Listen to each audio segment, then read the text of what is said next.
Bom dia a todos. Vamos falar um pouco hoje de Pavlov. E Pavlov foi não só um filósofo, mas também principalmente um psicólogo, que direcionou todos os seus pressupostos, argumentos e conceitos, todos os seus tratados em relação à formação do ser, principalmente na área pedagógica e educacional, tá? A doutrina de associação foi uma proposta de Pavlov, fora inclusive a base para explicar memórias de como uma ideia vai levar a outra.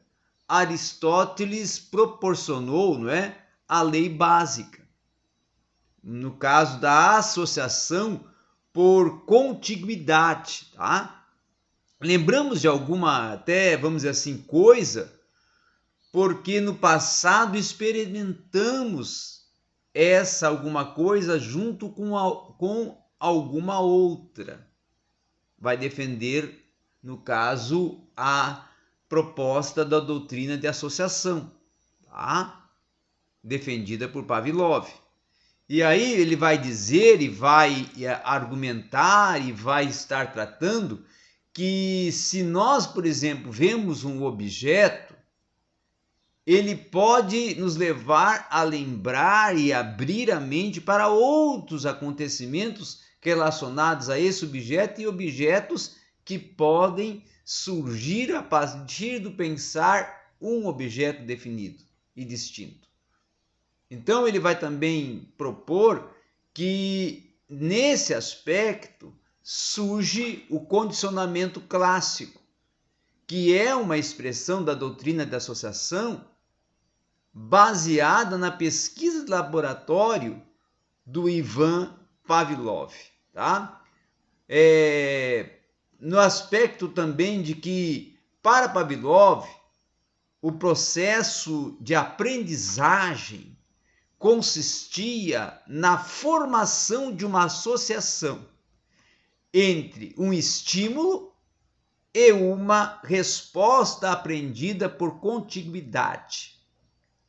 Uma outra questão também é que um estímulo era considerado uma mudança de energia no ambiente ao qual o organismo reage e é geralmente simbolizado como o S, ou seja, o reflexo ou resposta é simbolizado por R. Então, para Pavlov, a aprendizagem envolve alguma espécie de conexão, tá? No sistema nervoso central entre um S e um R. Tá? Essencialmente, o que acontece, então, nesse condicionamento proposto, o condicionamento clássico proposto por Pavlov, é que um estímulo é substituído por outro.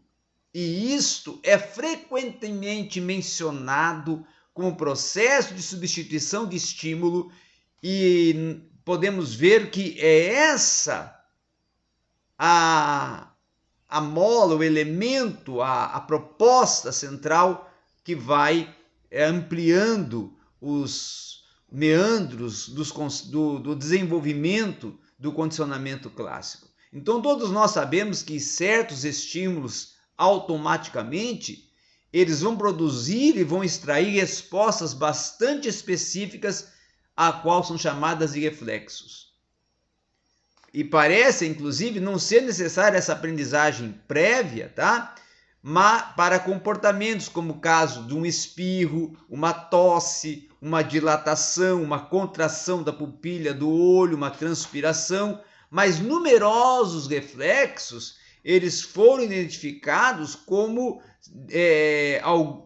surgindo em crianças até depois do nascimento, e alguns desaparecendo e outros aparecendo mais tarde na existência e no transcurso da vida. Uma outra questão também importante é que, se observarmos, e Pavlov vai trabalhar muito isto, que o reflexo ocorre em resposta a um estímulo que parece estar apenas indiretamente relacionado à resposta.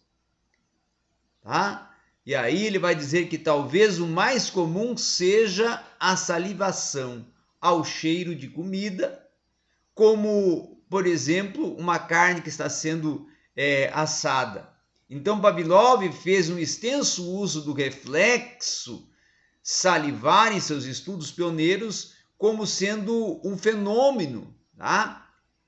E aí, o seu trabalho nesse período vai ter uma grande influência na teoria da aprendizagem nos Estados Unidos, tá? Então, estudando principalmente essa questão das secreções gástricas, Pavlov vai trabalhar com várias áreas e com várias pesquisas, inclusive até em animais como cães, para poder chegar a uma conclusão de como é desenvolvido todo esse processo de secreção gástrica e como é o impacto que causa no reflexo do ser, tá?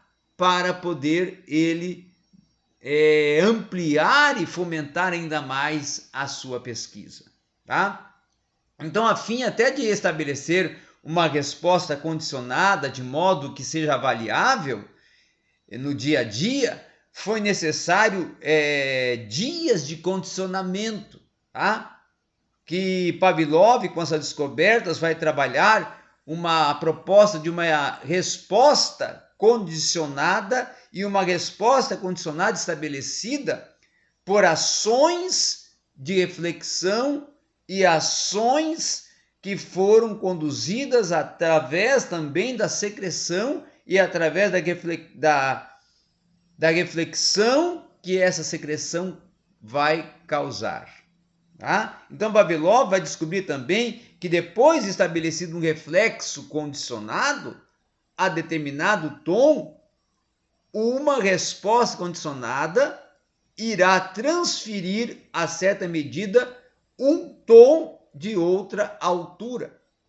Então, o estímulo condicionado ele vai se tornar efetivo e vai se generalizar dentro de limites e estímulos semelhantes.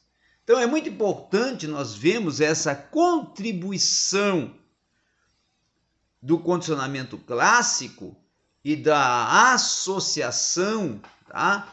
Que vai fazer e vai defender o Pavlov e que vai ter um marco na construção educacional norte-americana. Obrigado a todos.